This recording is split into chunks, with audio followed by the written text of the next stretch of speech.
Personal finance advisor Smart Asset ranked 76 cities to determine the cheapest and most expensive places to live in. The group ranked Honolulu as the most expensive, followed by New York and San Francisco. Memphis, El Paso, and Oklahoma City were ranked the least expensive to live. The ranking considering the cost of living locally and income taxes.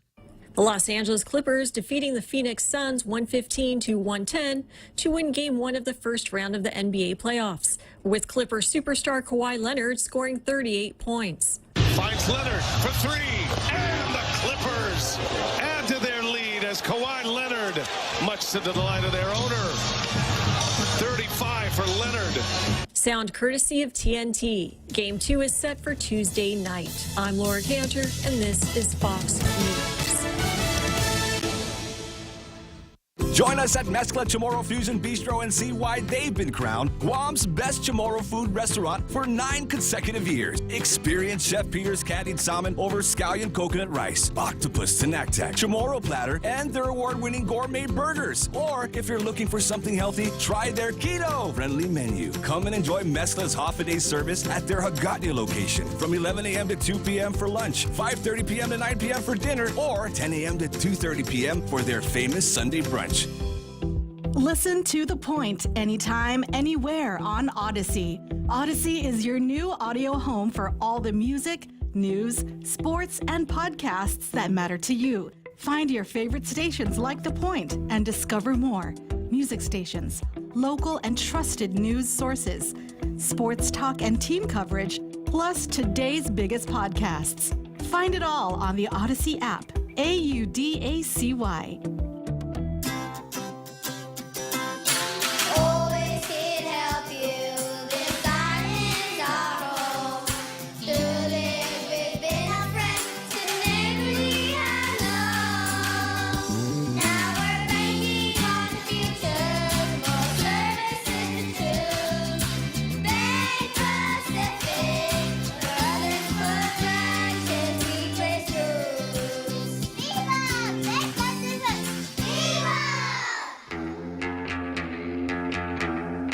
Welcome to Tall Tales with Bob Klitzkie, the only show on talk radio where common sense is a lot more common. Phone lines are now open at 888-TALK. That's 888-8255. And now, The Point proudly brings you Tall Tales with Senator Bob Klitzkie.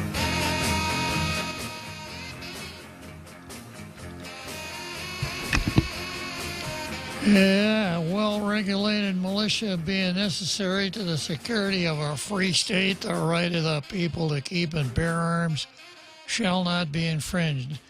And if that's true any day of the week, it's darn sure true on Monday, as we got 5 whole days to talk about the Second Amendment, the United States Constitution, freedom, liberty, patriotism, all of the really important things that we specialize in here on Tall Tales.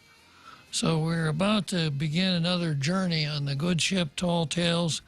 I start out with the Daily News and its editorials.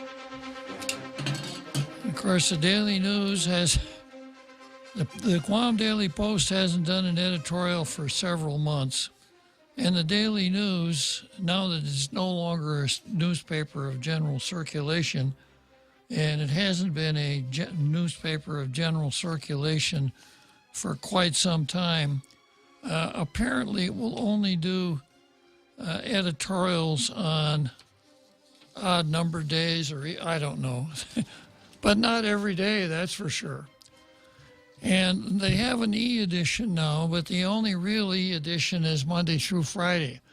If you go to their web edition, their online edition on Saturday and Sunday, it's pretty much Friday's news, and that's about it. So, you know, how the mighty have fallen. There was a time when politicians lived and died by the Daily News and its editorials. And nowadays, you ask a politician about the Daily News, and probably the response you're going to get is, daily what? Because nobody no one pays any attention to it anymore because there's no reason to. It's sporadic, it's not in depth, and it's extremely woke. Witness yesterday, let's see, Thursday's editorial, Jose. Yeah, Thursday's editorial, the one that it was Wednesday. Okay. Wednesday's editorial that I hated so much, I read it again on Thursday and then threw it away. Remember that? That's how memorable it was. Yeah, it was just so woke. And you'll see when I get into the card that wokeness is not limited to the editorial page. But while I'm here, I do want to read something into the record about editorials, editorial pages, and editorializing. Now, the convention was probably going all the way back to the very beginning of the Republic that newspapers reported on the news, and their news reporting was supposed to meet journalistic standards. That is, it was supposed to be an unvarnished account of the facts: who, when, where, what, why. And newspapers almost always had editorial pages. And this was the place where the publisher, the owner, the big money behind the newspaper, could put his views in print. Now, I'm not going to do the they, I heard somebody on another station this morning talking about a car accident, and this is what the caller said. The caller pulled up to that intersection at the base of Government Hill, that three-way intersection there, Jose. And one of the key cars was coming from the other direction. They were talking about right-hand drive. And, of course, if you're driving a car with right-hand drive, you got to pull out pretty far before you can see whether you can pass. Fortunately, the key cars are pretty skinny, right? But this person was telling about a situation where the oncoming traffic looked across the intersection and saw someone apparently in the driver's seat just sitting there doing nothing. Thought it would be okay to go. Well, the person sitting where you thought the driver's seat was the passenger, because it's right-hand drive.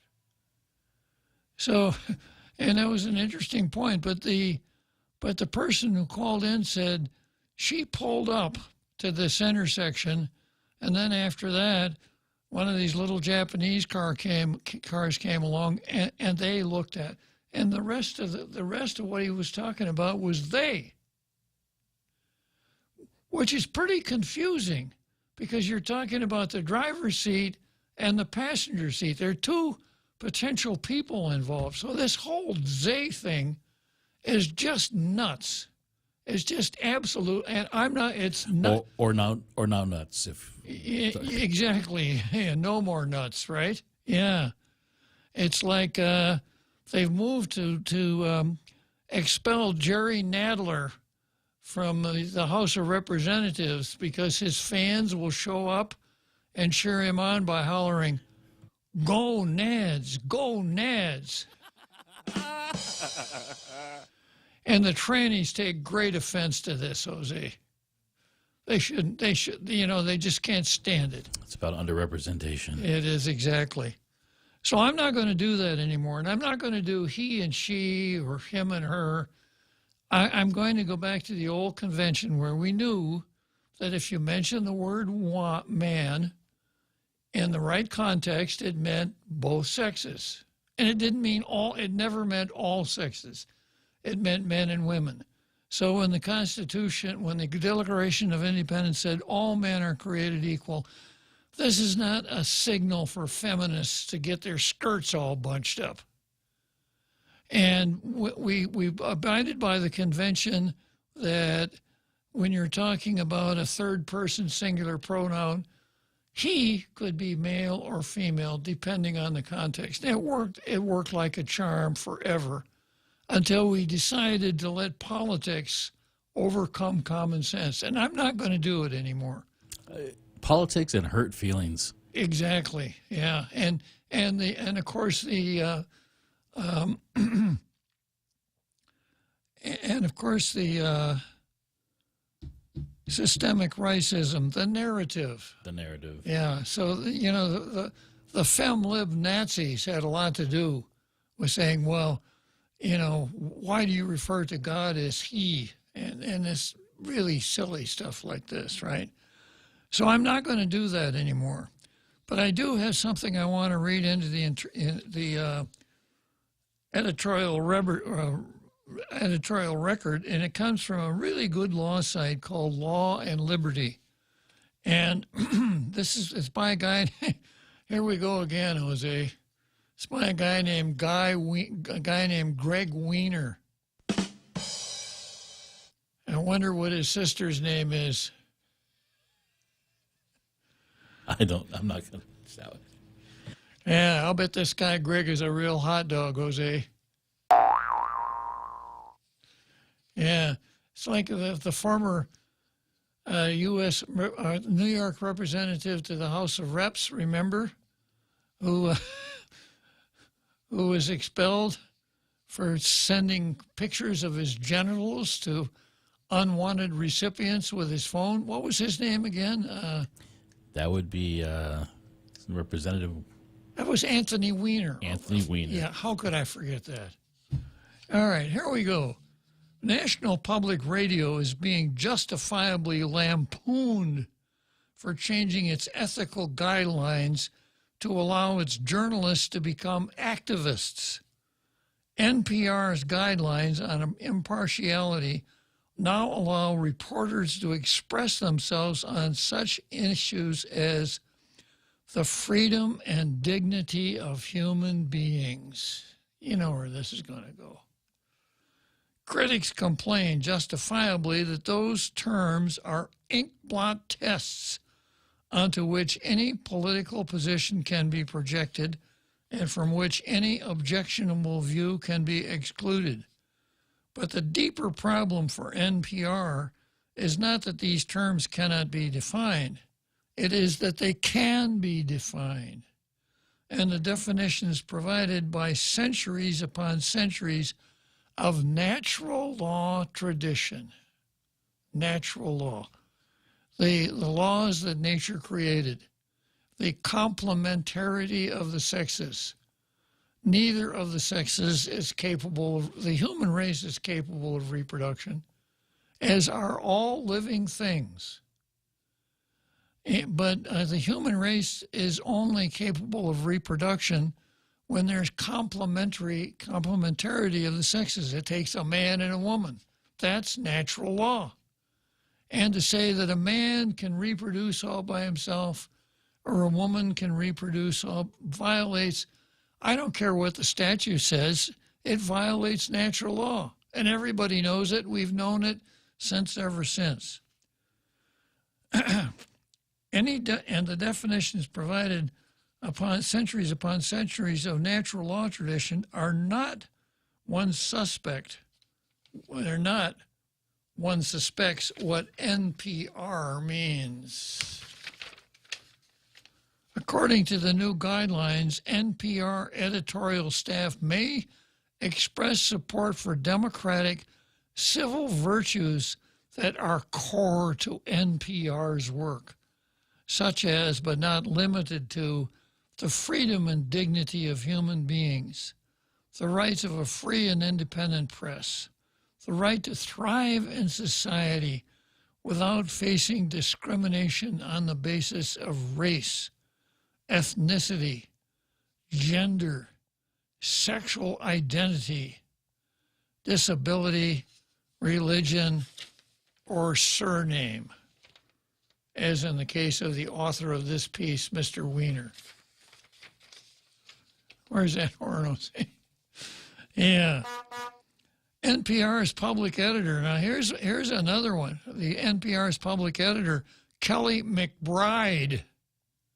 Boy, that's sexist, right? No kidding. Yeah. I wonder if her husband's name is Kelly McGroom. Explains that the guidelines allow journalists to participate in such causes as Black Lives Matter demonstrations or pride parades though they have to discuss specifics with their supervisors.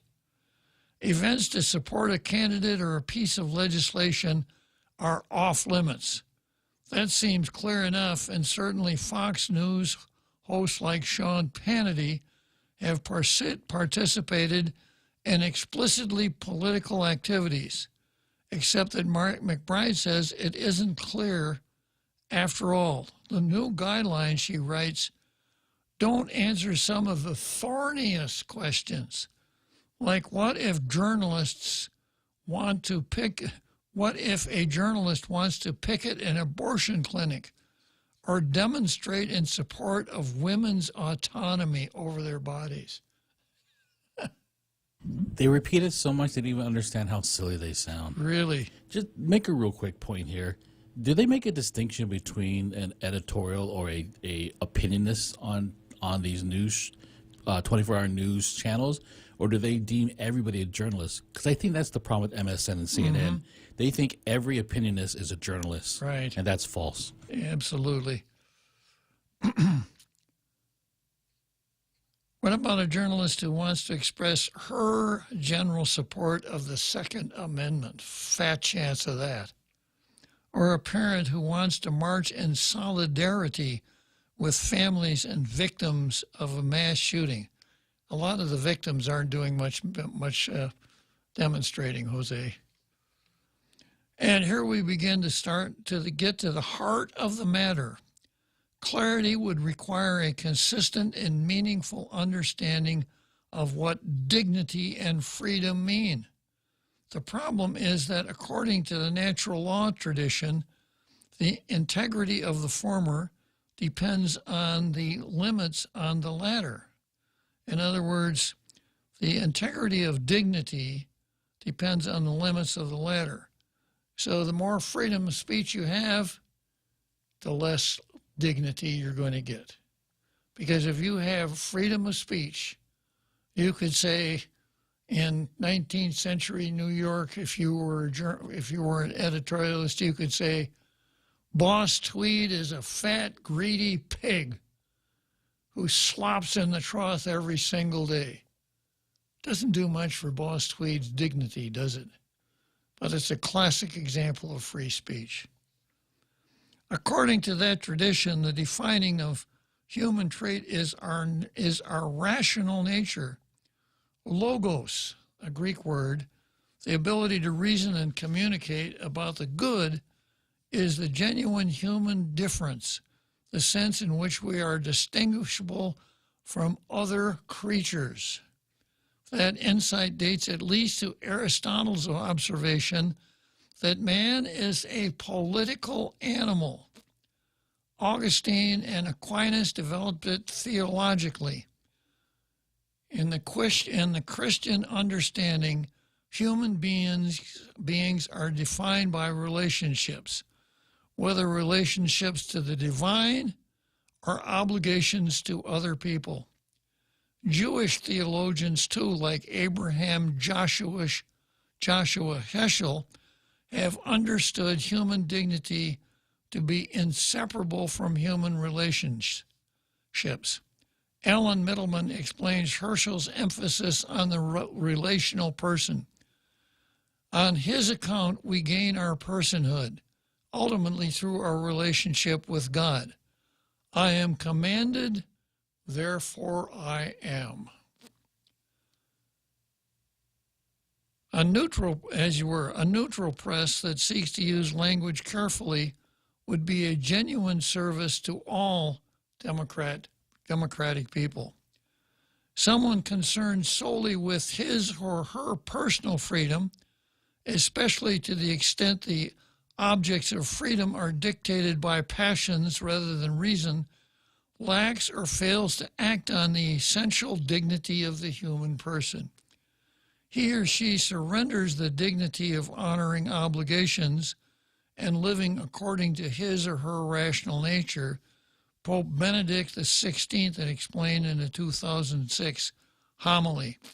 In contemporary culture, we often see an excessive exaltation of the freedom of the individual as an autonomous subject, as if we were self-created and self-sufficient, apart from our relationship with others and our responsibilities in their regard. Attempts are being made to organize the life of society on the basis of subjective and ephemeral desires alone, with no reference to objective prior truths such as dignity of each human being and his inalienable rights and duties, which every social group is called to serve. There is, of course, room for conversation on which rights are truly inalienable. But 2 points are salient. One is that the rights do not exist in isolation. They conflict with one another. One might be able to sustain the position that the more important a right is, the likelier it is generally to bump into other rights. McBride recognizes as much in counterposing the Second Amendment to public safety. Those disputes cannot be settled by an appeal to abstract freedom.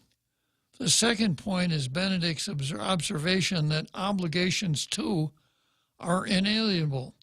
In our daily lives, as in colloquial conversation, we understand this.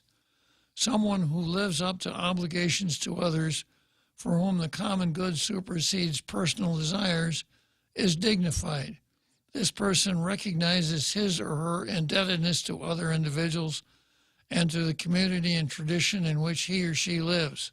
I'm not going to do the he or she anymore. I forgot. By contrast, even fanatical advocates of individual autonomy can recognize and instinctively condemn a lout who repudiates his personal responsibilities. This obligation is not merely chosen.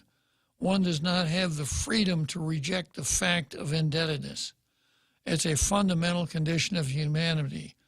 Yet in a decisive sense, the limits of obligation imposing are liberating rather than enslaving.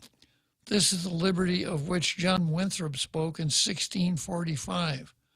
Winthrop dismissed natural liberty, the liberty to do whatever one wants, as indistinguishable from the freedom of other creatures. The other kind of liberty I call civil or federal, and may also be termed moral, in reference to the covenant between God and man, and the moral law and politic covenants, constitutions among the men themselves. This liberty is the proper end and object of authority and cannot subsist without it, and it is a liberty that only which is good, just, and honest. This liberty you are to stand for, with the hazard not only for your own goods, but of your lives if need be. Whatsoever crosses this is not authority, but a distemper thereof. This idea of human dignity requires that the person understand himself, act as and act like a particular individual relating to other beings, rather than being subsumed into a collective, a group. The Greek etymology of person is derived from the anonymous masks of ancient theater. Christianity developed the term to refer to particular and relational individual, especially the persons of the Trinity. On that understanding, essentialist theories of human beings that reduce them to characteristics like race are incompatible with dignity as well. Where does all that leave NPR? The network assumes there are some things on which everyone agrees. Keith Woods, NPR's chief diversity officer, oh, that's an important dude, told McBride as much.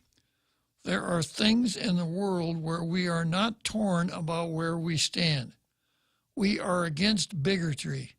We are against discrimination and unfairness. It is tempting to respond that we are very much torn about what constitutes bigotry, discrimination, and unfairness. But that is to miss the larger point. The fact of disagreement does not settle the substance of an argument. Simply pointing to a dispute to challenge a position would partake of the same relativism to which NPR's new standards are prone. Rather, we should hash things out by reasoned argument. That's why Tall Tales is built on argument, Jose. But rather, NPR should take care. Argument presupposes our rational faculties. It also assumes that dignity consists in exercising them over our mere desires. NPR should be careful what it wishes for. Human beings do indeed possess innate dignity. The application of our rationality to what dignity means, what would be of service on the part of a neutral press, something NPR is declining to do, might lead on human freedom, not the unleashing of it. A neutral press that seeks to use language carefully, would be a genuine service to a democratic people. Activists posing as journalists, the use of sloppy language, or both make reasoned argument and therefore human dignity harder. Substitute liberty for freedom and persons for human beings, and the new guidelines nicely encapsulate centuries of natural law tradition from which NPR's ethical guidelines could benefit. We might know NPR is what it says when it permits journalists to advocate for limits on unbounded freedom in the name of human dignity. So there you go. Wow. It took a long time to get there, but the point was very well made. Yeah, and that Greg Wiener nailed it down. Okay, let's see what we've got on the card. Of course, we've got systemic racism, and we've got Public Law 36-34. We've got Marina Delfina Quinata versus Blackface. The Department of Agriculture versus Patrick Artero. We've got Guam, the GVB board versus the Carl. We've got Doug versus Sags. And this is not some sort of an indication that Doug has gone into the corset business. Or, excuse me, I should say the foundation garment business. We've got the governor and the Blue Planet versus Tautau Guahan. I just did state radio versus democracy, so that comes off the card. And then we've got governor versus Tall Tales versus declaratory judgments, which I did the other day, I think. Okay, and then I've got a couple of by-the-ways here before I plunge into the card. Let's see what I do with my by-the-ways. Yeah.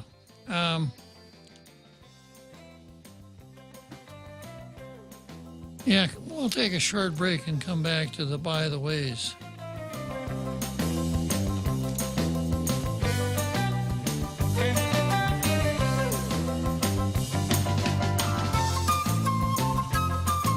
Family Finance has been serving the people of Guam since 1959, and they will continue to be there for you in the years to come. Whether you're looking to get a personal loan for that summer vacation or paying off those long overdue bills, Family Finance has got you covered. Apply for a personal loan from $1,000 up to $4,100 by calling Family Finance in Hagåtña at 671-475-4545, Upper Tumon 671-647-5626, or in Dededo 671-633-4473. Happy day. This is Clara Manglonia from Security Title with an important warning. Wire fraud is real, and home buyers and sellers are one of the biggest targets, even on Guam. When sending money by wire transfer, be sure to confirm the wire instructions by phone, not email. In this case, it's good to be suspicious and know who you're dealing with. Let the professionals at Security Title work with you to minimize loss due to wire fraud. We are here to help. Welcome back to Tall Tales with Bob Klitzkie, Guam's single voice of reason. Call now, 888-TALK. That's 888-8255.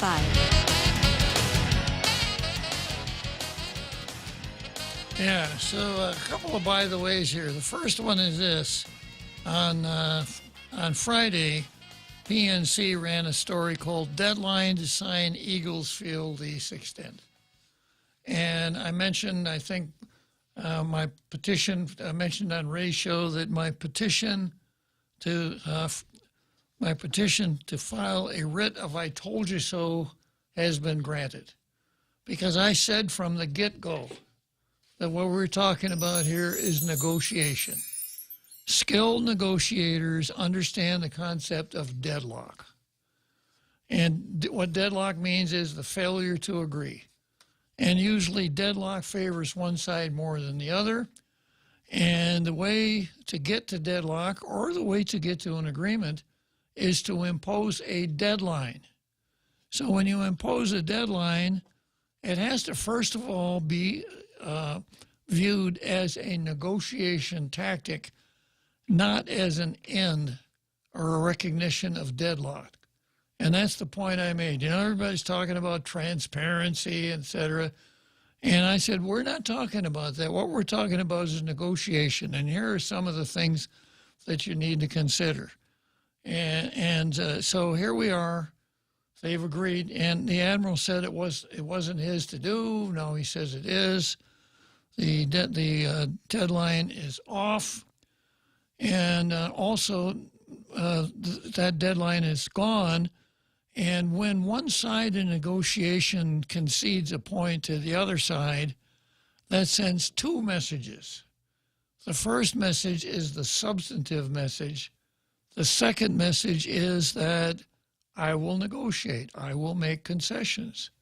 So this opens up a whole new frame of reference. And looking at Eagles Field, I suppose the really important question, though, is still the same, Jose, which is, when do the ancestral landowners get their land back? And I know the answer to that one. It's not a negotiation technique either. Never. Okay, the other, by the way, is this one. I picked this one up online over the weekend. The United States is third. You know, we get all fired up about gun control. And I'm going to tell you what is causing all this gun violence. And we've gone into this before. The United States has always had a gun culture from the get-go. Compare it to the UK, which has never had a gun culture. It's only been in my lifetime that bobbies, cops in London, carried guns. Because the truce was the gangsters in London was none of us will carry guns. So it's not common to see a pickup driving around the highways of England on the wrong side of the road with a gun rack hanging in the back window. They just don't have a gun culture. We do. We've always had. We've got 300 million guns circulating around the United States, almost one gun for every American. 300 million. See, now you're going to go into a statistic that kind of diminishes the gun violence when you think about all the guns here in the United States. Yeah, absolutely. Not diminishing the tragedies of what happens, but that is a very good, interesting fact to note. Yeah. So let's say that we took the left at its word and we used every single draconian power available to the national government to pick up every one of those guns. The police powers, the power to seize guns and pay just compensation, the declaration that guns are contraband and the mere possession of a gun is a federal felony, etc. What result? Very little. Nothing. Because you know what would happen if that were attempted? It would only strengthen the resolve of those people like Charlton Heston, who said, if you want my gun, you're going to have to pry it from my cold, dead hand. Yeah, that wouldn't work. And if it did, would it be worth it? Would as what's her name said, would the juice be worth the squeeze? No, it wouldn't. And then, of course, the reason the relative number of guns per capita has remained constant in the 20th century. But as I've commented before, the whole gun violence thing, the mass shooting, 4 or more people in one time, has only picked up in the last 10 years or so. So what's different? The number of fatherless families, the number of kids glued to their video games where the action of the game is killing people, virtually killing people, the debunking of religion by society in general, if not the government in particular, the almost disintegration of civil society into various forms of tribalism brought about by identity politics, thanks to cultural Marxism, and those trends. So here's my one-word answer as to why we have so many mass shootings. It's not the guns. It's because we live in a sick society. And I've just ticked off some of the items that need to change in order for us to take us from the sick society back to the healthy society that we once knew, that I grew up in. But it's like my story about the time I lost my keys. I'll tell it again. The other night I went to my friend's house, parked my car, and I was getting out of my car. I fumbled my keys, and it was dark. I couldn't find them. I went into my friend's house, and I said, I lost my keys right where I parked. Can you help me find them? And he said, oh, no sweat, Bob. Let's go. So we walk outside, and he walks 4 houses down the street. And he bends over and starts looking around in the gutter. And I holler at him and said, what the hell are you doing? I told you I lost my keys over here. And my friend says, yeah, I know, but the light is so much better over here.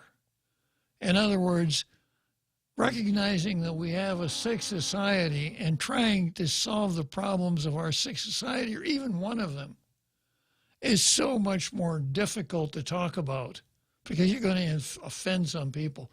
It's much easier to talk about impersonal objects like guns.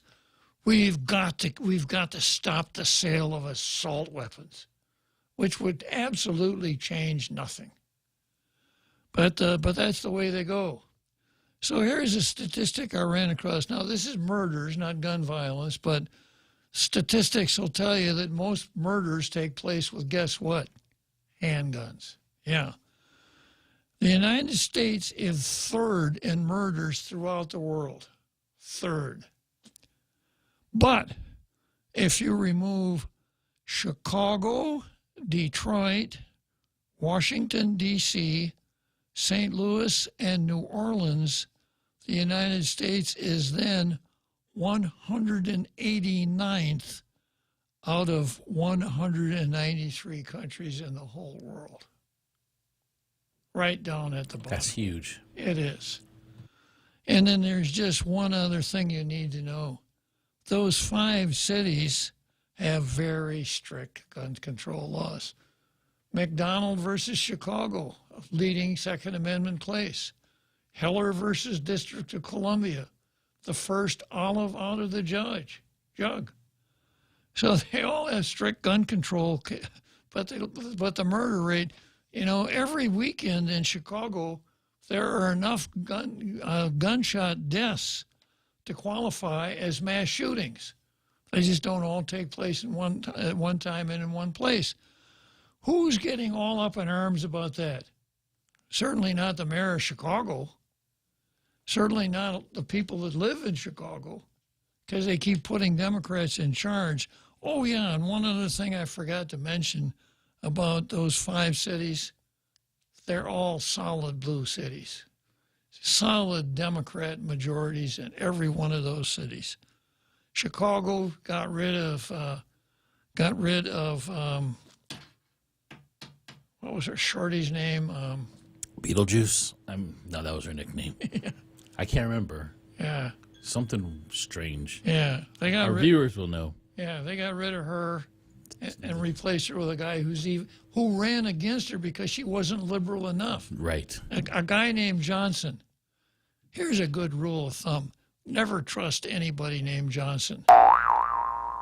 Yeah, I'll give you 3 examples: Lyndon Baines, Andrew, and Hank.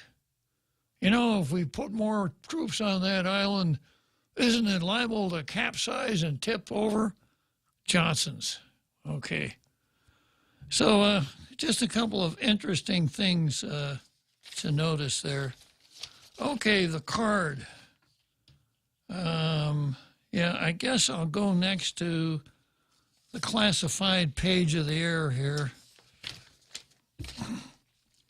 We start out with the Department of Education with a public announcement dealing with some special ed programs announcements. And they ran it, you know, they gave good public notice, right, Jose? Wrong. They put it in the Daily News, which is not a newspaper of general circulation, but it's okay. You know why? Because the Open Government Law says you got to show who paid for it. 100% federal funds. Not our money. What do we care? You know what's hilarious? The PDN probably knows this also, and they're still accepting these ads. Of course. It's good for the bottom line. Let me just check and see who's in the green room here. Somebody wants to pick up on the conversation. Uh-oh, I lost it. Dr. Ron McNitch on line 1. All right. I don't want to change password, do I? No. Dr. Ron McNinch on line 1. Go ahead, Dr. Ron McNinch on line 1. But I already said good afternoon to Guam. Save you the trouble. Hey, half a day, Senator. Half a day, Ron. So I think it was Mayor Lightfoot. That's right, Mayor Lightfoot, yeah. Mayor Lightheaded, I think, but go ahead. Yeah, she was a real disappointment across the board. And I was going to point out, a lot of these cities that have such high murder rates, they also have very high rates of hating the police. Defund the police, yeah. Right. Which just seems to be very odd and unusual to me. Well, you know, usually politicians pander to what they judge to be their constituency. So, you know, if you think that 60%, that the majority of the folks that might vote for you are in favor of higher speed limits, well, then you're going to pander to that. But in Chicago, if people voted for Lightfoot, that must mean that the criminals are part of her base, because she's pandering to them with defund the police and a lighthearted approach to gun violence. Right, and the odd thing is, when you actually talk to Chicago voters, they don't want violence in their communities. They actually want police. They don't want people coming in and shooting up their neighborhoods. I cannot believe just how out of touch many of these folks are. Well, it's once again, it's the narrative, and I've gotten into this, and I'll get into it a little bit more within the items on the card. Sometimes sociological conditioning makes it more important to conform to the narrative than it is to look out for your own personal situation. You got to be part of the right thinking group.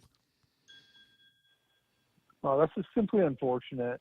And, you know, I'm always, I guess I'm never surprised to see such very odd conditions, but I do have hope that at some point someone running for office will be able to articulate, you know, a really strong kind of alternative view that's much more law and order and respects the health and safety of the people as being, you know, the primary goal of the position of mayor or executive of a given jurisdiction.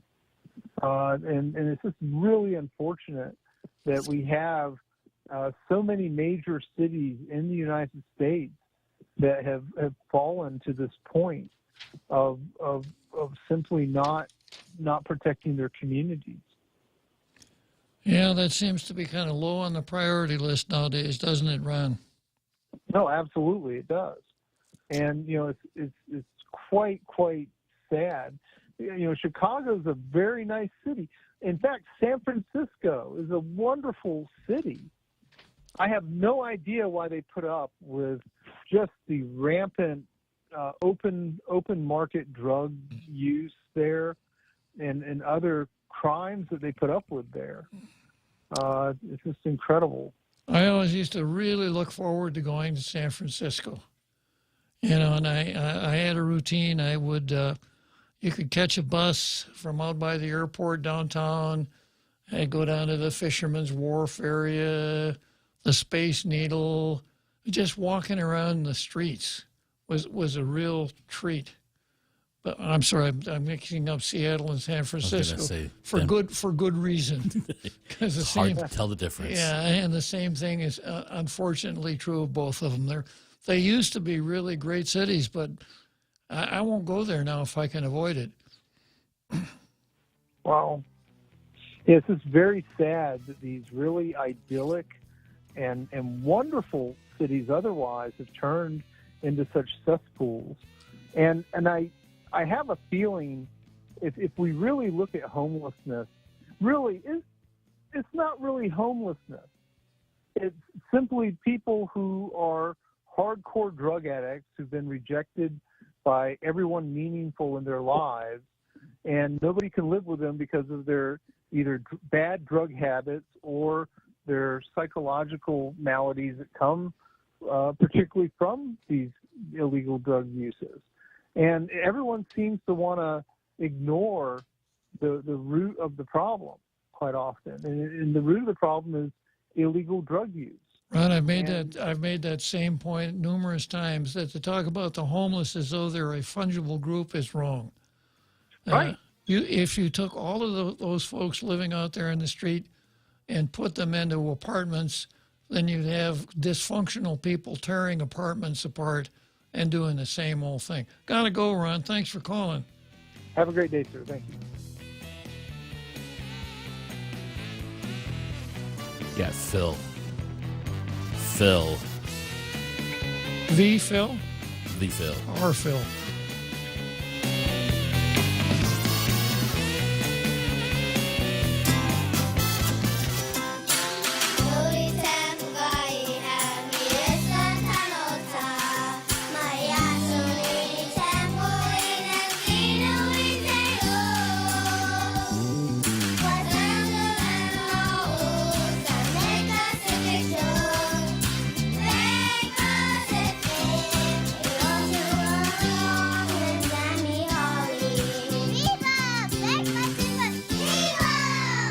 Join us at Mezcla Chamorro Fusion Bistro and see why they've been crowned Guam's best Chamorro food restaurant for 9 consecutive years. Experience Chef Peter's candied salmon over scallion coconut rice, octopus tinactac, Chamorro platter, and their award-winning gourmet burgers. Or if you're looking for something healthy, try their keto-friendly menu. Come and enjoy Mezcla's half-a-day service at their Hagåtña location from 11 a.m. to 2 p.m. for lunch, 5:30 p.m. to 9 p.m. for dinner, or 10 a.m. to 2:30 p.m. for their famous Sunday brunch.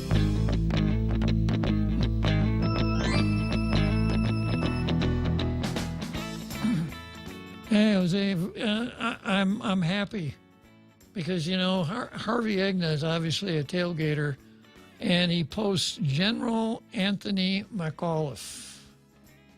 All right? So here's what Harvey Egna is telling us. The Battle of the Bulge, World War II, right? That's where the Germans had pushed the American line back, and everything could have turned out differently if the Germans had succeeded. It was a key point in World War II.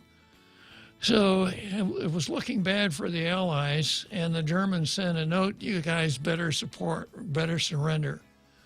General McAuliffe sent a note back that had one word on it: nuts. And if you saw the movie, it was really interesting to watch the German translator translate the English word nuts into German. Ich bin eine Holznuss. Yeah, a true tailgater right here, Harvey Igna. Good going, Harvey. Okay, I've got a caller here. You said it's Phil, huh? Phil on the Second Amendment. All right, go for it, Phil. Hey, sir, how you doing? Good. Yeah, I love your show whenever you read the Second Amendment. I read it every day. Just because you like it, Phil, I read it every day. No, not. My brother got me into the being an NRA member, so. And even the late Senator Gordon Mayo, he defended when, I don't know if you remember John Anderson, who wanted to bring up banning pistols on Guam way back when he was a talk show. I don't remember that, but that would sound typical of John Anderson. Yeah. So anyways, if the Adderloo's sick, I mean, not sick, but six. Sorry about that. If the woke back there is trying to ban guns, you know, these are the facts, like what you mentioned, and here's another fact. The first 9 months in 2022 in the United States, 31,785 traffic deaths. That's the first 9 months in 2022. We should ban cars. Exactly, inanimate object. Now, how am I going to relate that to Guam?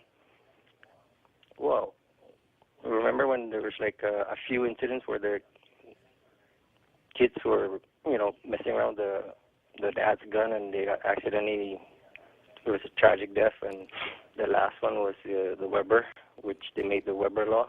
Right. So the Guam owners of Guam always complied. The ATF came out and GPO issuing out the, what do you call that, the gun cable locks and stuff. Sure. Yeah. And so ever since after that, any gun accidental tragedy? Can you remember, Bob? Probably not. Probably not. Yeah. And on Guam, traffic fatalities, year after year after year. 2018, the highest auto pedestrians. And the ironic thing about these traffic deaths, Phil, is that so far not a single concrete power pole has been damaged in one of those traffic accidents. It's always the car. Yep. So maybe we should ban concrete power poles to cut down on the death rate. Right. And here we are with V8 Hemi engines, supercharged, even four cylinders. They got, I heard, dual turbo. I've seen pickups that are damn near as big as my house. Exactly. And why aren't we doing restrictions here on Guam? I mean, they raised the drinking age from 18 to 21. That still didn't solve the problem. The guy was arrested for DUI and tragically killed a Navy personnel. The lady who was enjoying her Harley Davidson, and yeah. Still, there's no restrictions on cars. I mean, you know, hopefully the Outer Loop 6 and these Democrats will start making restrictions. And one good thing that I learned when I went to Bali, raising the drinking age didn't help Jerry Kitchen one bit. Exactly. And every time the people voted, we were against raising it. Yeah. That still didn't solve the problem. It's sad. But anyways, what I'm trying to say is Bali has a really great restrictions on vehicle. Only 4 cylinders. And the motorcycle, nothing above 400 cc. That was way back in 99 when Continental Air Micronesia offered the Bali trip. Uh-huh.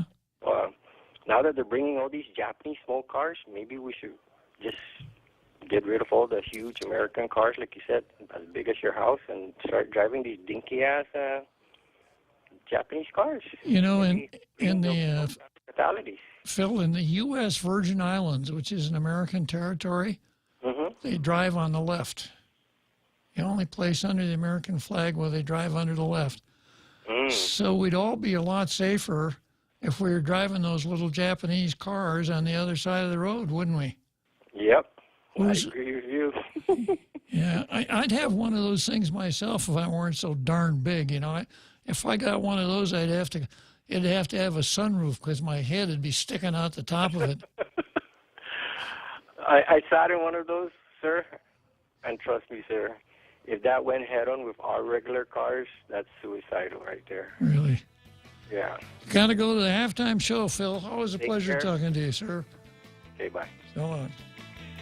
Halftime show, we'll come back to the Hope Cristobal screen test.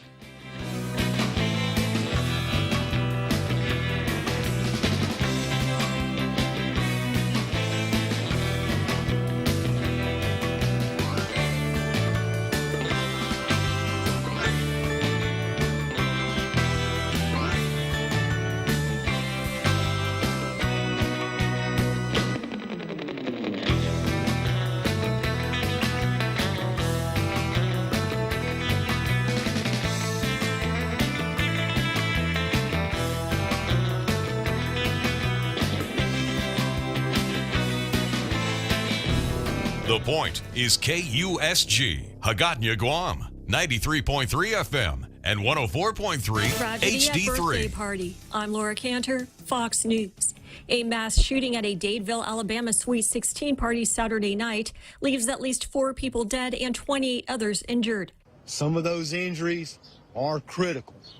They are in critical condition, and that's why it's so important.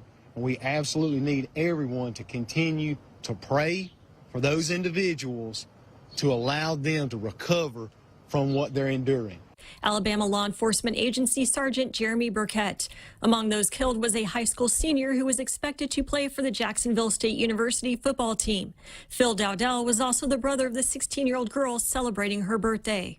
More details emerging on the leak of classified documents allegedly by a young Massachusetts airman. Fox's Lucas Tomlinson reports. Now an exclusive just out from our colleagues at the Wall Street Journal. It says there's a retired chief petty officer also spreading the leaked classified documents online. Quote, a social media account overseen by a former U.S. Navy non-commissioned officer, a prominent online voice supporting Russia's war on Ukraine, played a key role in the spread of intelligence documents allegedly leaked by Airman First Class Jack Teixeira. The piece goes on to say, and I'm paraphrasing now, the face of a network of pro-Kremlin social media site is a Washington state-based former Navy enlisted aviation electronics technician whose real name is Sarah Bills. Broadway's longest-running show, The Phantom of the Opera, had its final performance Sunday night after 35 years on the Great White Way. It was show number 13,981 at the Majestic Theater. A ticket for the last show sold for as much as $4,000. The show's creator, Andrew Lloyd Webber, took to the stage following the performance and dedicated the final show to his son, Nick, who died last month from cancer. America is listening to Fox News.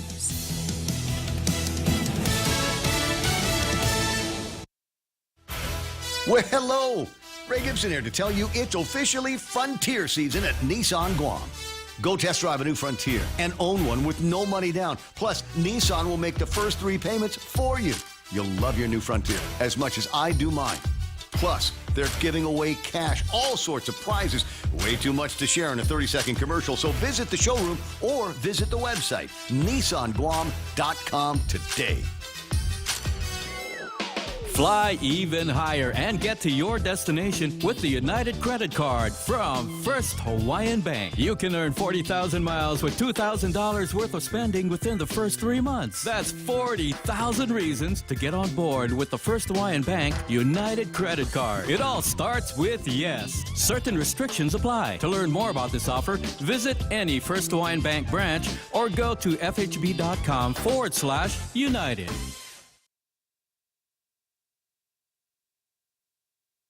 As a Trump administration border measure to stop coronavirus infections is weeks from expiring, there is an influx of migrants crossing the southern border. Fox's Casey Stiegel reports from El Paso, Texas, on the surge there. They're averaging close to 1,500 migrant encounters every single day.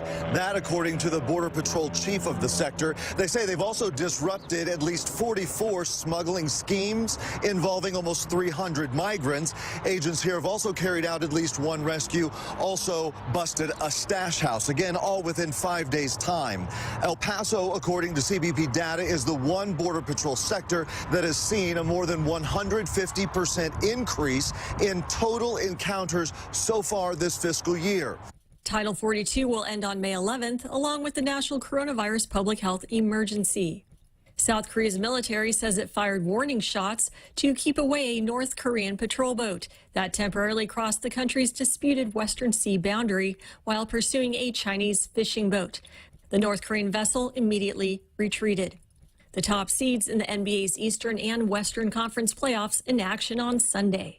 Upsets and injuries with a story in the NBA playoffs on Sunday. In the East, 8 seed Miami beat top seed Milwaukee 130-117. Bucks star Giannis Antetokounmpo left with a back injury, X-rays negative. Tyler Hero, though, broke 2 fingers on his shooting hand for the Heat. He's out 4 to 6 weeks. In the West, the 7-seeded Lakers beat the Grizzlies 128-112. Memphis star Ja Morant left the game with a hand injury, but X-rays were negative. It's unclear if he'll be available for Game 2. And the Clippers upset the Suns in Phoenix 115-110. Kawhi Leonard scored 38 to lead L.A. That's Fox's Tim McMaster. I'm Laura Cantor, and this is Fox News. Half a day. This is Claire Manglona from Security Title with an important warning. Wire fraud is real, and home buyers and sellers are one of the biggest targets, even on Guam. When sending money by wire transfer, be sure to confirm the wire instructions by phone, not email. In this case, it's good to be suspicious and know who you're dealing with. Let the professionals at Security Title work with you to minimize loss due to wire fraud. We are here to help. Join us at Mezcla Chamorro Fusion Bistro and see why they've been crowned Guam's best Chamorro food restaurant for 9 consecutive years. Experience Chef Peter's candied salmon over scallion coconut rice, octopus tinactac, Chamorro platter, and their award-winning gourmet burgers. Or if you're looking for something healthy, try their keto-friendly menu. Come and enjoy Mezcla's half-a-day service at their Hagatnya location from 11 a.m. to 2 p.m. for lunch, 5:30 p.m. to 9 p.m. for dinner, or 10 a.m. to 2:30 p.m. for their famous Sunday brunch.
Okay, Jose.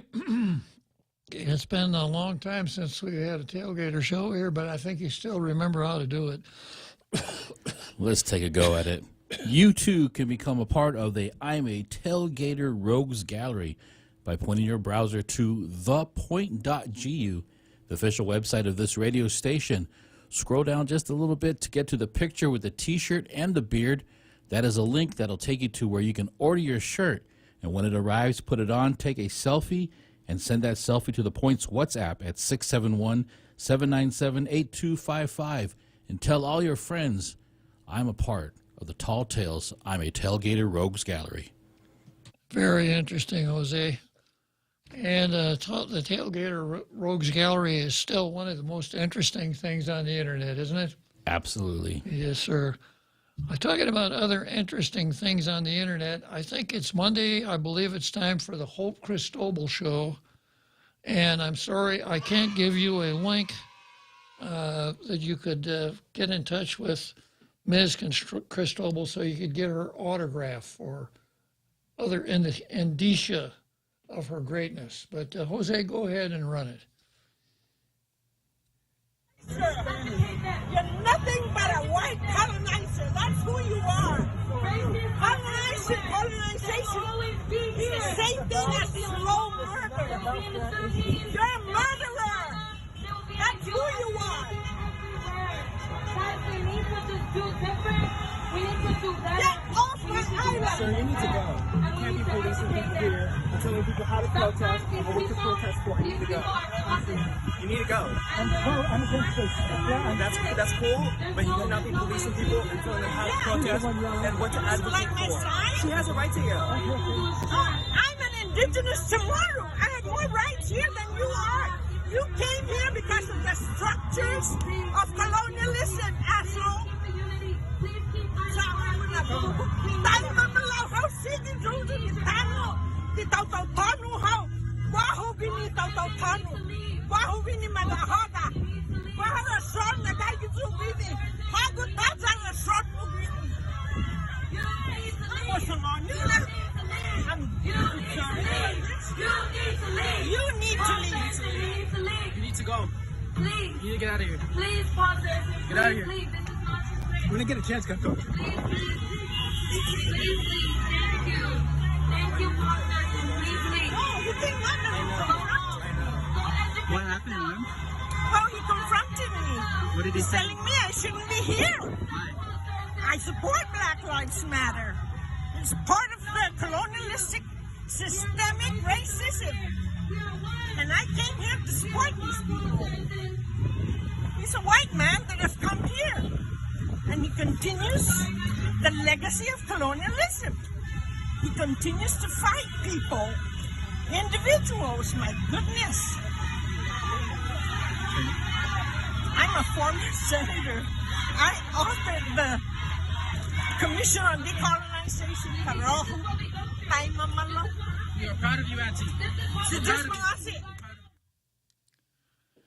So there you have it. That's Hope Cristobal, the face and voice of the separati here in the island, the folks that would like to see Guam divorced from the United States and become an independent, sovereign nation with no ties to the United States. Just seconds after the incident happened, it was a completely different narrative. He came after me. He attacked me. Yeah, absolutely. And the Post, that's what she told the Post. That, right. Yeah, that there were counter demonstrators down there. Yeah. And that's probably still the truth of everybody else there, too, who witnessed what really happened, but the narrative has to fit. Exactly. Yeah, they were trying to do something bad to miss Hope, right? Yeah. So there you go. We keep playing that every Monday.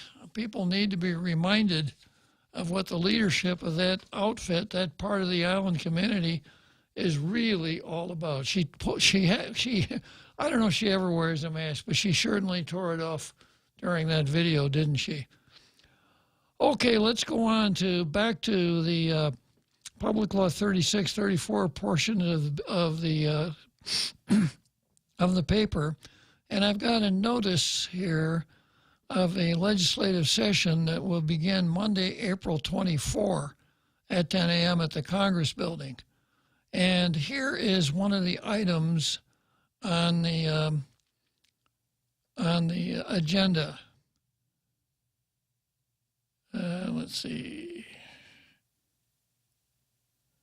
Introduction and first reading of bills and resolutions, and then Roman numeral 14, motions, veto bill numbers, etc. And then Committee on Rules, potential items for agenda.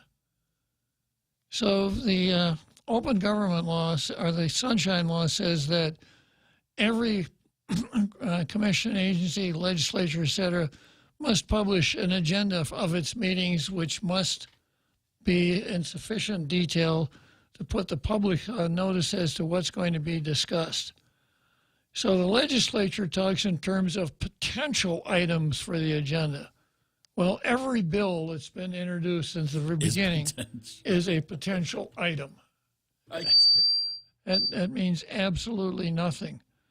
And then there's a list of things, of bills to be discussed, and confirmations. One confirmation is the appointment of Daniel A. Taitingfong as a member of the Guam Environmental Protection Agency Board of Directors. Now, I want you to lodge Daniel A. Taitingfong's name in your brain and tie a string around it, because we're going to come back. This whole song and dance that the Rules Committee went through last week to set up this agenda is on the card, but I haven't gotten to it. But I do have a couple of clips that our ace producer here is able to dig up. So let me just give you a little background. The legislature has a committee called the Rules Committee.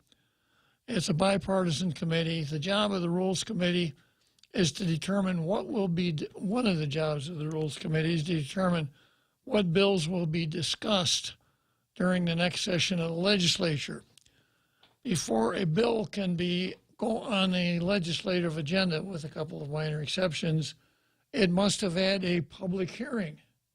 And before it can be considered by the Rules Committee, there must be a committee report ginned up by that committee, which must be signed off on by the members of the committee, and it must show that a majority of the committee members either have marked the box called do pass or report out only. If not, if a majority of the members mark do not pass, the Rules Committee doesn't get to consider it. So that's how it ordinarily works.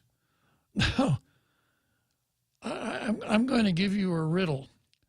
If you see someone in a public place who takes off his shoes and then gets out a pocket mirror and appears to be doing mathematical calculation, know what you're looking at? The chairman of the Rules Committee and the speaker. Because apparently that's the only way they can count. If it's just regular math, 10 fingers, 10 toes is enough. But higher math, they need 10 fingers, 10 toes, and a mirror.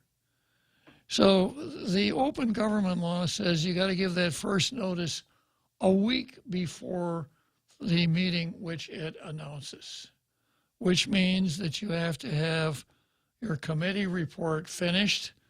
It has to be circulated, and if you want it to be discussed by rules, a majority have to either do pass or report out only.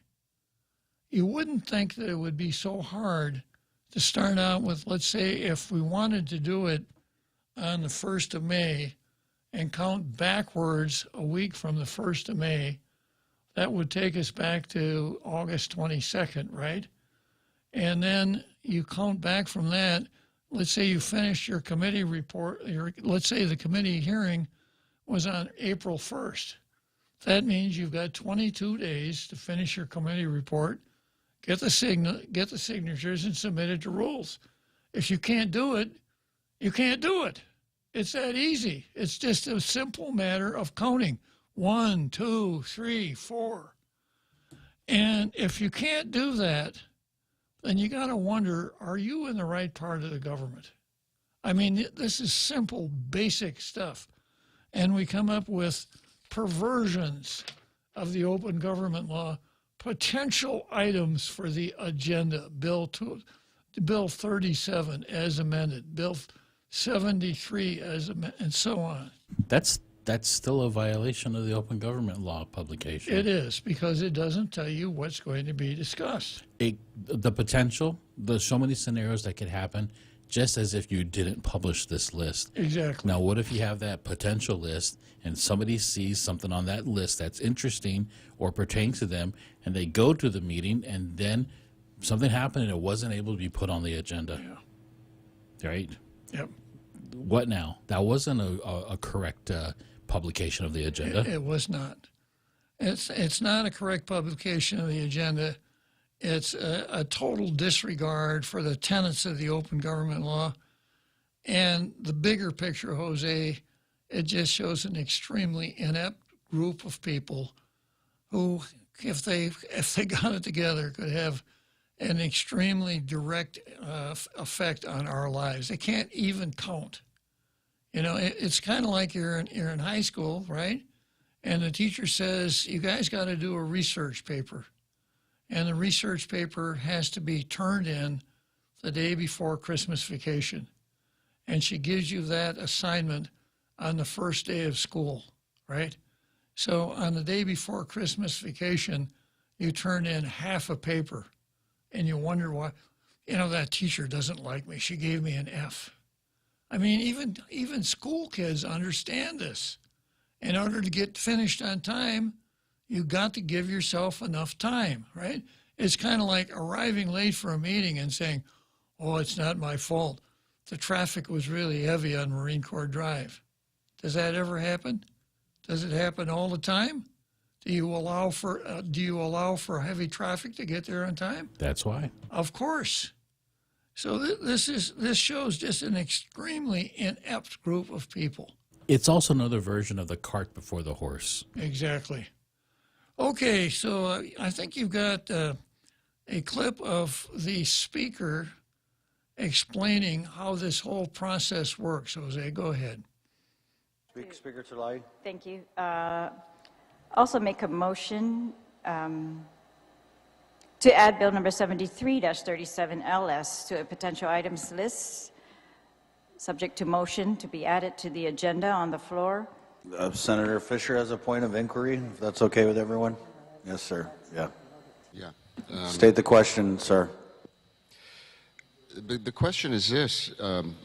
I'm new to this process. So am I, sir. And I'm learning it. I have always been under the impression that a committee report was required before we placed something on the agenda. Am I mistaken?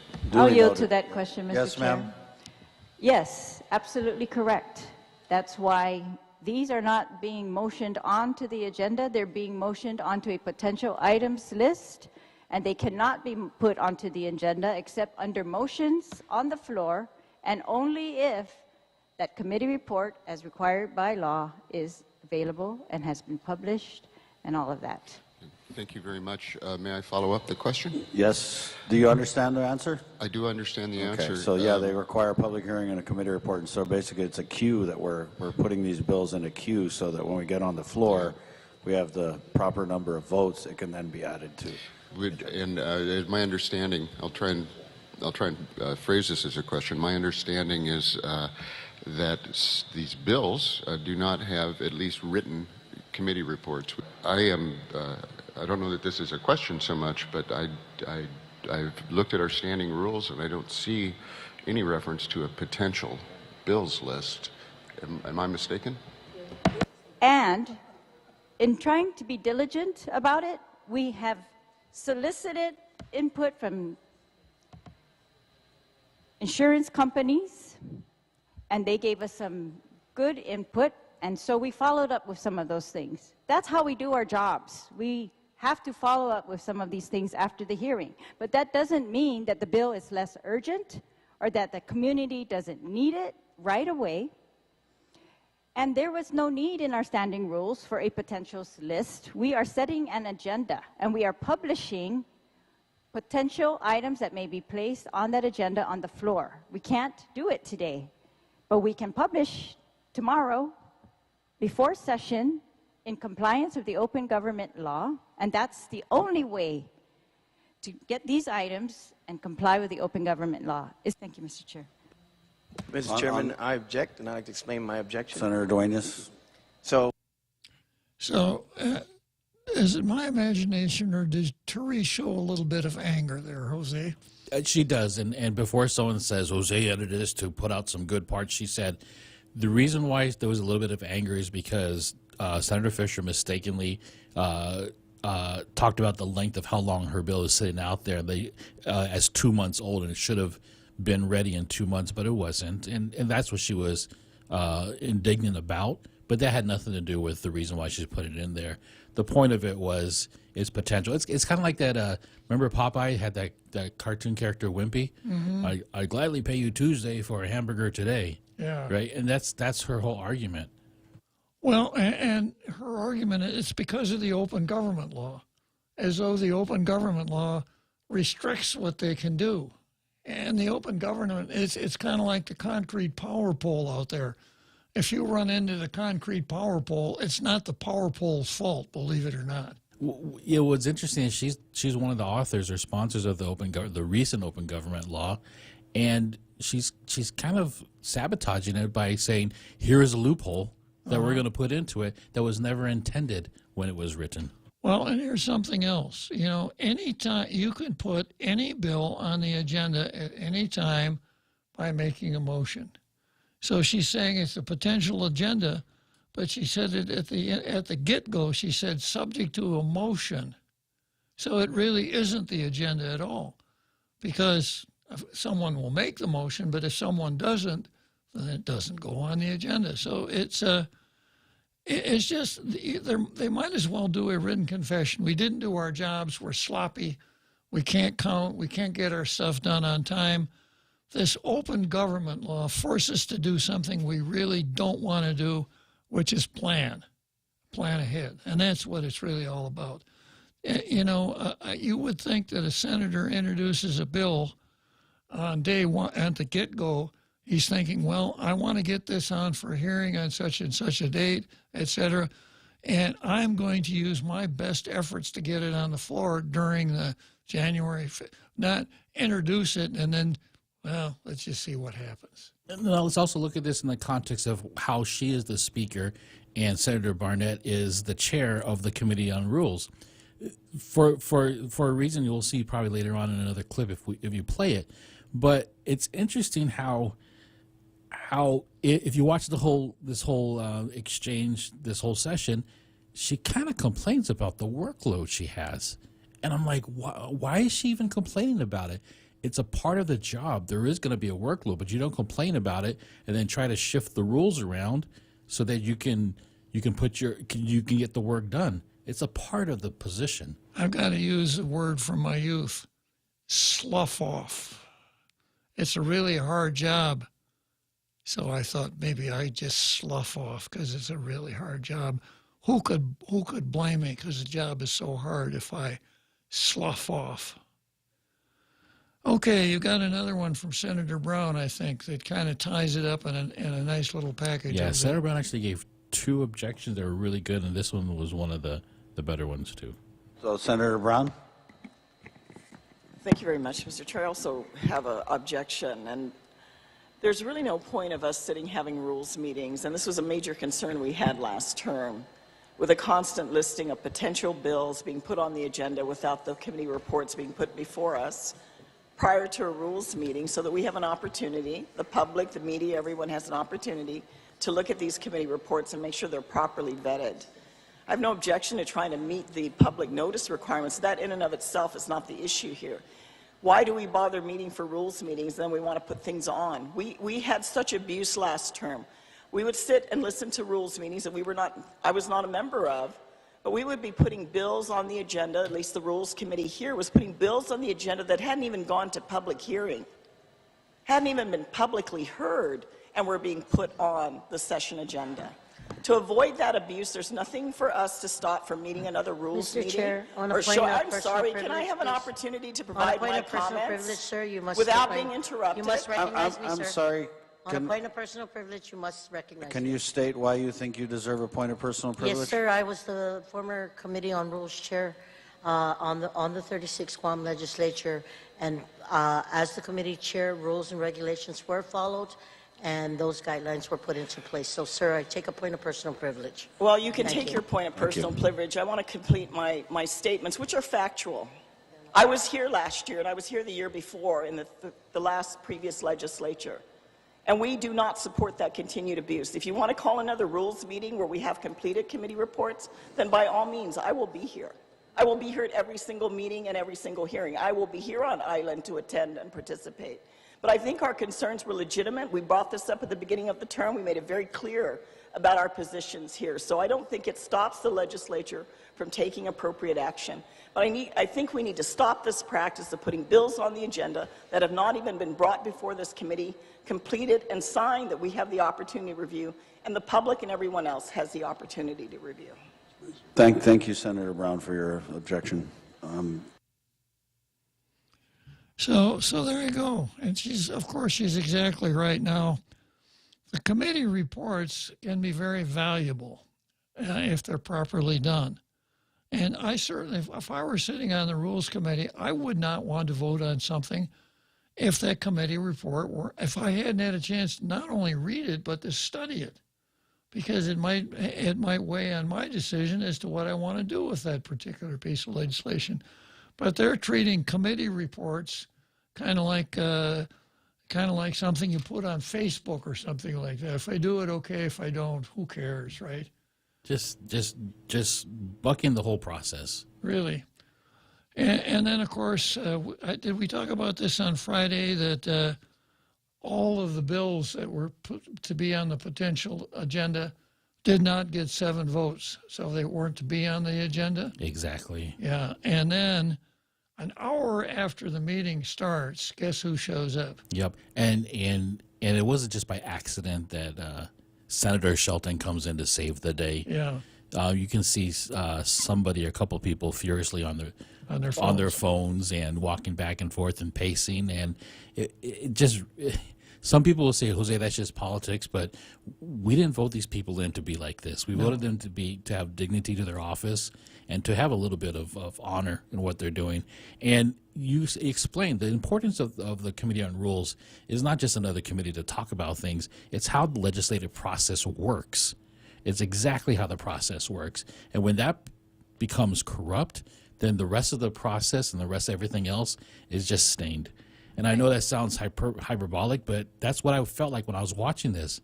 I mean, these are the reasons why Senator Barnett and Speaker Terlahi are there in their positions, so that this didn't happen with the Adeloop 6, but it happened.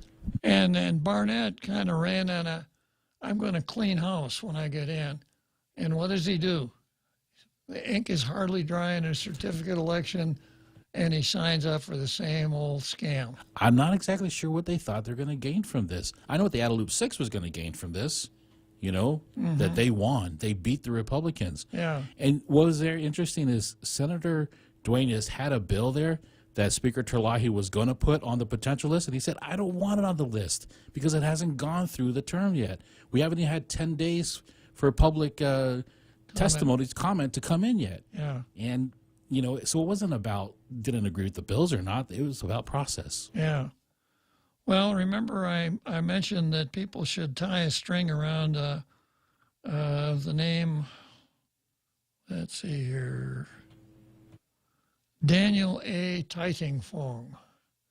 Because after this, after Brown and Duenas, almost cleared the room, right, with such a hard blast, Senator Paris chimes in and she says, I want to put the confirmation of Daniel A. Titingfong on the agenda.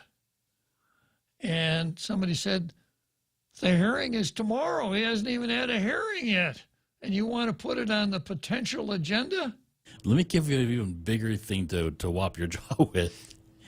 Earlier, when Speaker Terlahi was giving her pitch of why there's a potential list, Senator San Augustine was like, point of information. I just, maybe we should just allow that only bills that have gone through the public hearing process can be put on the potential list. Only then I will vote. But if it's not, didn't have a public hearing, then I'm not going to vote for it. And then, really clamping down. Huh? And then Senator Perez's motion comes in, and guess who voted for it? Yeah. So he hadn't even had a public hearing, and she wants to put it on the potential agenda. But she had a good rationale, Jose. She had talked with him and pretty much figured out he was a good guy, and she was sure that the members would like him. So why do we even screw around and call it a legislature? I don't know. We could do that any Saturday or Sunday afternoon around a barbecue pit. We could do the same thing, and probably get better results out of it than doing what they're doing. This is the word disgusting is overused, but all of you folks, except for Brown and Duenas, ought to find something else to do with your time, because you're wasting my time in the legislature. All right, so that's that item on the. It's amazing what you find if you look on the classified pages, right? All right, let's head for Wrigley Field. Say goodbye to high-power bills with Budweiser. Purchase 12 packs of Bud Family and Bud Light Seltzer and scan the QR bucks inside for your chance to win a home solar package with install from Generation Renewable, a choice quad play bundle from GTA, and other solar gear. Plus, all the codes you scan can earn you points that you can redeem for great Budweiser gear. Just check the current Guam app to schedule your prize pickup. Must be 21 to enter. See currentguam.com for details. Budweiser reminds you to enjoy responsibly.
Wrigley Field in Chicago.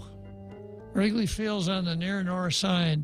It's not in the high crime part of Chicago yet. I suspect it will be one of these days, right?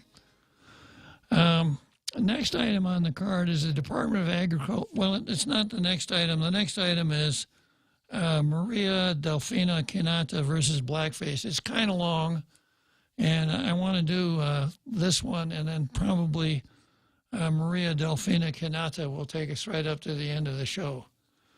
But this is Department of Agriculture versus Patrick Artero. This ran in the Post. Agriculture employee seen in cockfighting video reinstated. An agriculture employee who was seen in a video leaked last year of a cockfighting event has been reinstated by the Civil Service Commission. Who leaked it? I don't think it was leaked. Ken St. Nicholas is set to be reinstated as a Department of Agriculture commodity inspector following the dismissal of his adverse action appeal in the Civil Service Commission on Tuesday. How can you screw something up? So they didn't dismiss his appeal. They sustained his appeal. If they dismissed his appeal, it means he would have lost. St. Nicholas' appeal was related to a video released last year of him at a cockfighting event that occurred in 2020. According to Post files, St. Nicholas is wearing a black and white striped T-shirt and holding a rooster that would soon be pitted against another bird. And the Civil Service Commission's dismissal, Department of Agriculture's dismissal, it states St. Nicholas's, well, unless it's their decision they're talking, in their decision, not their dismissal.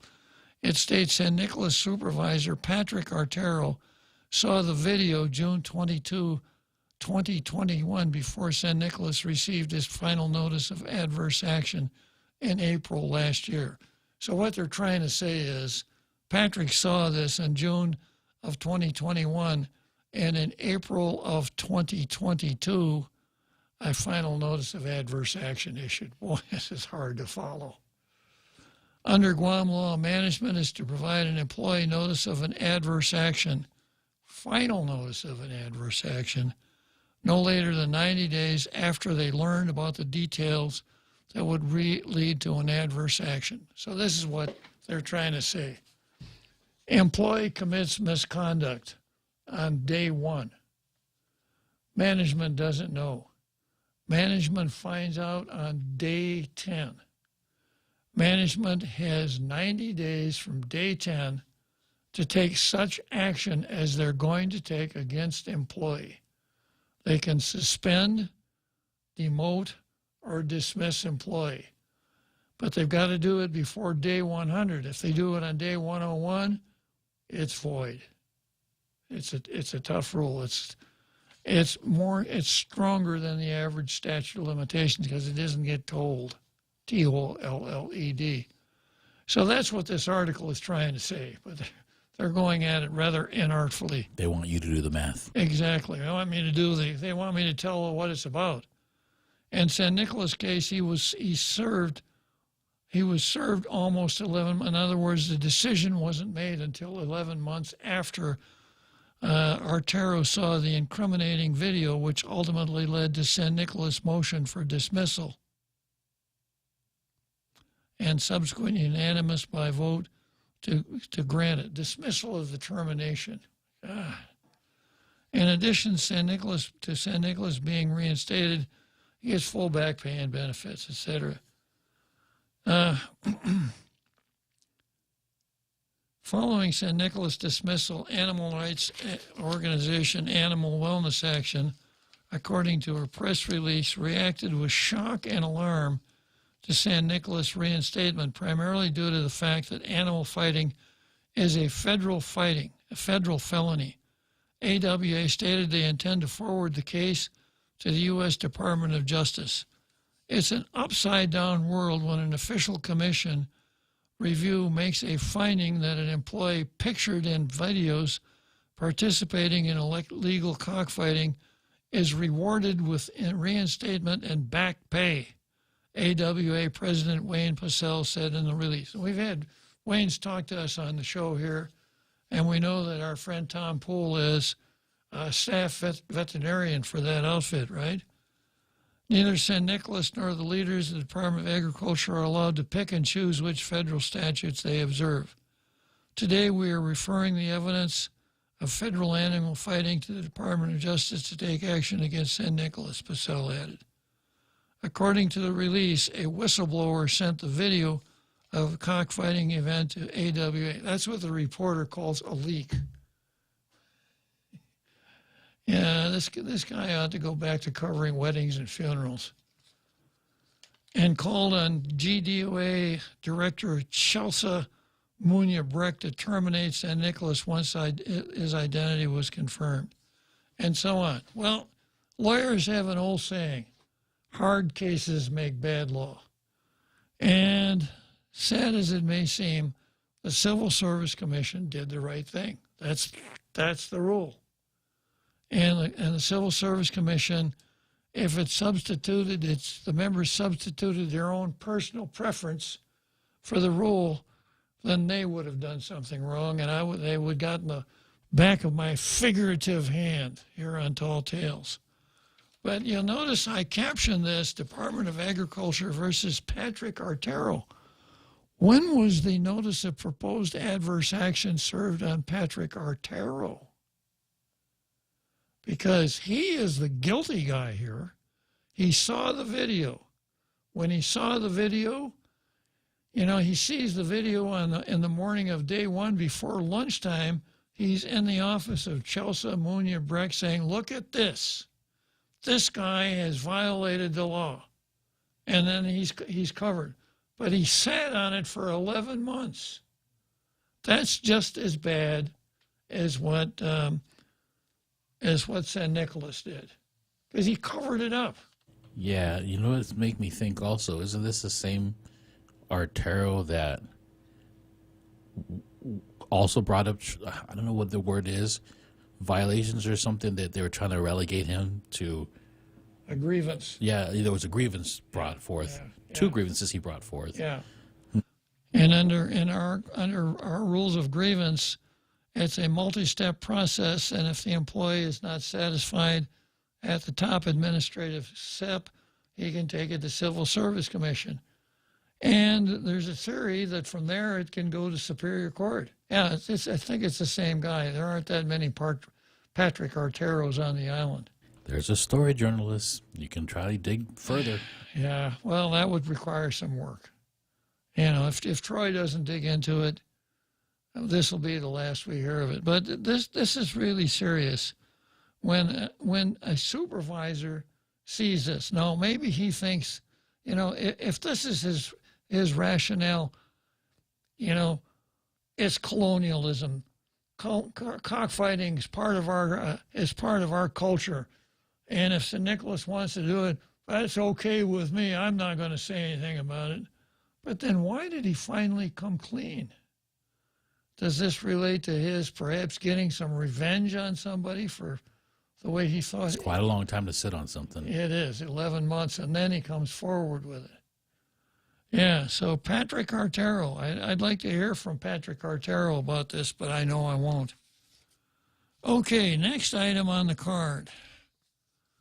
This is a letter from, it's styled Maria Delfina Quinata versus Blackface.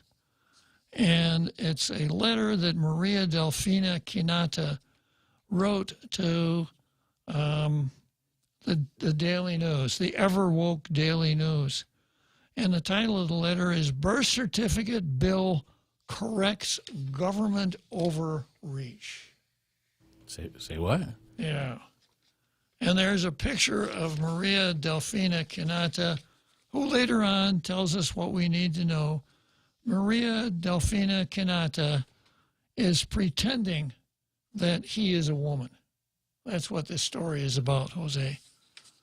And she starts out like this. Bottom line, this proposed bill corrects unnecessary government overreach. I am born and raised in southern Guam, and you all know down in Homatic, we keep it real. Real South, real Chamorro, and real Guam. This almost sounds like it's full of irony. Mm-hmm. She left, I think if you could see the strike-throughs in Real Men and Women, right? Down here, we don't need more rules telling us how to live. We know how to do things the Guam way. We make creative solutions to problems using what we have, and we protect our own. Yeah, like the former commissioner of Homatic, remember that? The guy who was stabbed to death? Reading the comments on social media about this bill, I see a lot of barbaridades.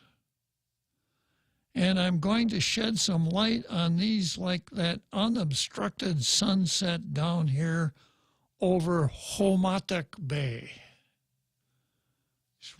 She ought to be writing editorials for the Daily News, Jose. This bill, introduced by my nephew, Senator Roy Quinata, and I think they're members of the same community, Jose, and Senator Won't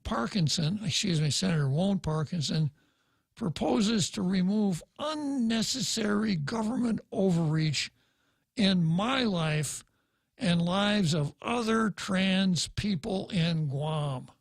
Unnecessary government overreach. Below, I will break down some of the misconceptions I've read on social media coverage about this bill.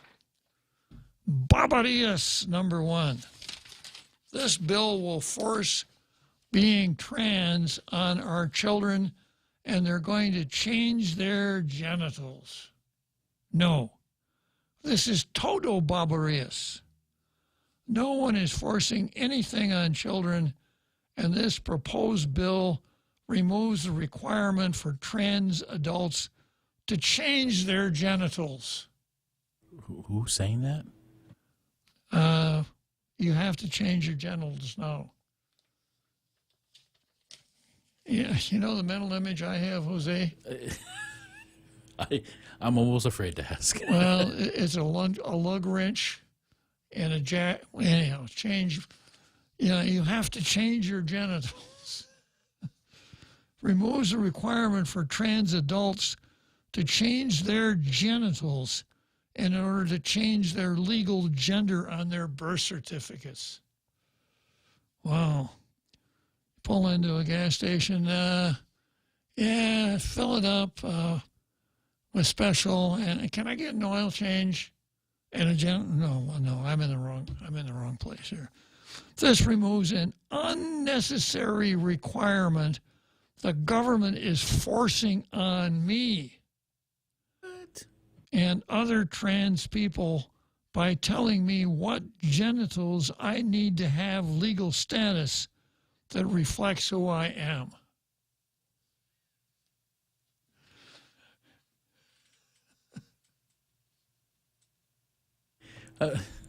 Now, it's interesting that, you know, the Daily News won't run Paul Zerzan stuff. Right. Right? But they'll run this, apparently with a straight face. And it really aligns with the editorial from last Wednesday. And it's happened to somebody else that I'm in communication with. It's not time for me to reveal it right now. But the stuff that they won't run compared to the stuff that they do run tells you almost everything you need to know about the editorial policy of this newspaper. Or why it's not in circulation anymore. Yeah, why it's not in circulation anymore and why they don't do editorials anymore. For those concerned that trans people may make an irreversible decision they will regret, citing unnamed and unverified sources who came to regret genital surgery, this change prevents that from happening by creating the option for a full legal transition without requiring genital surgery. Enlightened, Jose. Here's Barbarías Immunidos. This is outsider stuff and has no place in Guam. This whole changing of birth certificates, etc. No more todo barbarías. If anything is from outside Guam, it's the price tag for the process of transitioning, professional evaluation, and court costs, likely thousands of dollars, and a third mitigating barrier for nefarious actors to abuse I think you this bill. skipped the whole section there. I did? Yeah. Let me go back. Mm-hmm.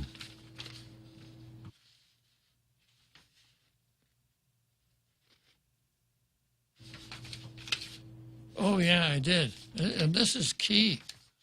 Needlessly categorizing people in order to make their life harder, or worse, drawing distinctions to oppress people. Got to get that in there. You're nothing but a white colonizer. Yeah, she's right. Yeah. This is toxic, colonized thinking, and perpetuates half a millennium of other people telling us how to live. The Spanish erased trans history in Guam, and there is trans history. We can't have been the only island in the Pacific to not have more than one gender. Yeah, I think every island in the Pacific had two genders, except the ones that aren't populated. Hawaii kept their mahu, but in Guam we don't even have a word anymore. The bill works to correct centuries of colonial mindset being forced on us in Guam and fosters core Chamorro values of love, acceptance, and community. Well, she's hauled out the heavy artillery here, colonialism. You want the first guy, in any argument, the first person who accuses the other one of colonialism automatically wins the argument. You can actually get a court order, and you don't have to have any surgery to get the court order. Why does everybody always cite this magic Chamorro? Always of love, acceptance, and community. Absolutely. It's mythological. It's like the former landowners. It just doesn't exist. Exactly. Who would want to make things harder for people who are different instead of making life easier and safer? Don't be matapang. Don't be silly. Barbarías number 3. This bill will let sexual predators use the bathroom to sexually assault our most vulnerable groups, wives, children, the elderly. Absolutely no. The most todo barbarías of them all. This one hits many trans people close to home because I don't know a single trans person who hasn't been physically, verbally, or sexually assaulted themselves while trying to use the restroom or in my case, all three. The way the bill is written, someone would need to have a medical professional like a doctor or psychotherapist with a PhD provide a sworn statement saying the person wishing to change their gender is transitioned and living as that gender. Additionally, it requires a judge to rule as well. This is 2 levels of highly detailed scrutiny by our most educated medical, social, legal, and moral experts. This fear is also completely unfounded for a few reasons. Number one, trans people as a group are probably afraid, or at least avoidant, to use public restrooms. I know I am sometimes, at least to dodge drama surrounding my need to evacuate my bladder. Most of the time, it's easier to hold it, despite the abdominal pain, than deal with a Karen. Now, are all Karens females? The price tag for the process of transitioning, professional evaluation, and court costs is likely thousands of dollars and is a third mitigating barrier for nefarious actors to abuse this bill. 3, women in an AMCO may be safer using a restroom with a trans woman because you know I would have no problem putting the 6-foot-plus beauty that is me. So he's 6 feet tall. Between a prevert and a woman bringing that creep to the ground. She'd beat him up. He'd beat him up. And generally, trans people are very helpful. So if an elderly person needs assistance, we'd jump in to help if they asked. For the practical implications, it's time for Churchill Downs already, huh? Real quick. Oh, that was a listener who wanted to make a comment that using the word "don't be matapang." Number one, that's a colonized way to think about Matapang because Chief Matapang was the one who cut off Magellan's head. Exactly. So so what they're saying is, what he or she is saying is, don't be a Chamorro. Yeah. Don't kill colonizers. Don't kill colonizers. Yeah. Don't be Matapang. Yeah, we talked about that the other day, I think. So I've got a lot more to go on this, but I'm going to pick it up tomorrow because I don't like people telling me that I'm wrong when I won't pretend. I'll pretend about Santa Claus and the Tooth Fairy, and that's about the limits of it. Okay, so what have I got here, Jose? Just a real quick break, Churchill Downs, and then about 2 or 3 minutes left. All right. Half a day. This is Clara Manglona from Security Title with an important warning. Wire fraud is real, and home buyers and sellers are one of the biggest targets, even on Guam. When sending money by wire transfer, be sure to confirm the wire instructions by phone, not email. In this case, it's good to be suspicious and know who you're dealing with. Let the professionals at Security Title work with you to minimize loss due to wire fraud. We are here to help. Join us at Mezcla Chamorro Fusion Bistro and see why they've been crowned Guam's best Chamorro food restaurant for 9 consecutive years. Experience Chef Peter's candied salmon over scallion coconut rice, octopus tinactac, Chamorro platter, and their award-winning gourmet burgers. Or if you're looking for something healthy, try their keto-friendly menu. Come and enjoy Mezcla's half-a-day service at their Hagåtña location from 11 a.m. to 2 p.m. for lunch, 5:30 p.m. to 9 p.m. for dinner, or 10 a.m. to 2:30 p.m. for their famous Sunday brunch.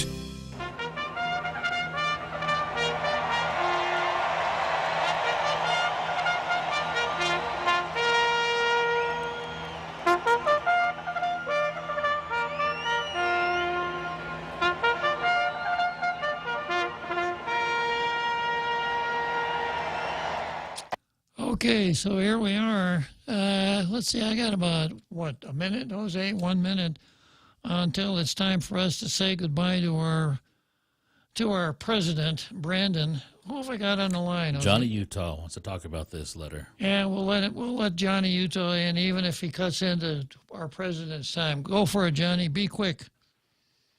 Just real quick, that article where whatever it is, says that you're safer in the bathroom because it's in there.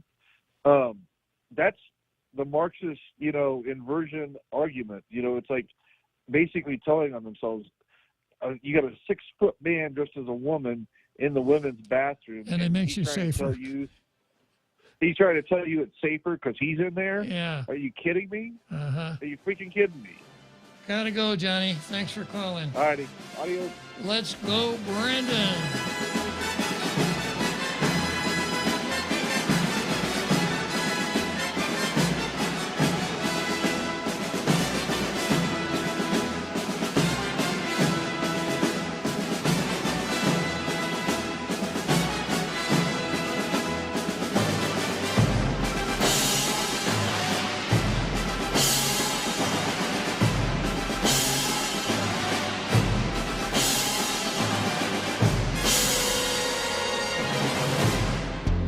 The Point is KUSG, Hagåtña, Guam, 93.3 FM and 104.3 HD3. A call for help. I'm Laura Cantor, Fox News. At least 4 people dead and 28 injured following a mass shooting at a Sweet 16 party in Dadeville, Alabama Saturday night. Police are urging anyone with information related to the shooting to come forward and are asking for the community's support. There's just no words to express what some of the families are having to try to now understand and cope with. So we just ask that you continue to be patient with us. Please be patient with us as we go through this process. Alabama Law Enforcement Agency Sergeant Jeremy Burkett. High school senior Phil Dowdell, the brother of the girl celebrating her birthday, was among the dead. He had committed to play football for Jacksonville State University. No word yet if a suspect has been detained. A sheriff's deputy was fatally shot and 2 other officers wounded while responding to a domestic incident call in western Minnesota. More from Fox's Colonel Scott. Polk County law enforcement lost a brother. A shaken Sheriff Tim Riley spoke of Deputy Josh Owen, who was killed in the line of duty. Owen, another Pope County deputy, and a Starbuck officer responded Saturday to a domestic call. Scott Mueller of the State Bureau of Criminal Acquisition said when the officers tried to arrest a man at the scene, the man drew a firearm and immediately began shooting at officers. In the ensuing exchange of gunfire, the man and all 3 officers were struck. The suspect was killed. Members of the Republican-led House Judiciary Committee are traveling to New York City Monday. Fox's Marianne Rafferty reports. They're coming on a field hearing on crime. Republican lawmakers accuse Manhattan DA Alvin Bragg of being soft on crime and blame him for a dramatic rise in city violence. Democrats plan to counter that hearing by calling for stricter gun laws. It's still unclear whether House Democrats or DA Bragg will attend the hearing. America is listening to Fox News.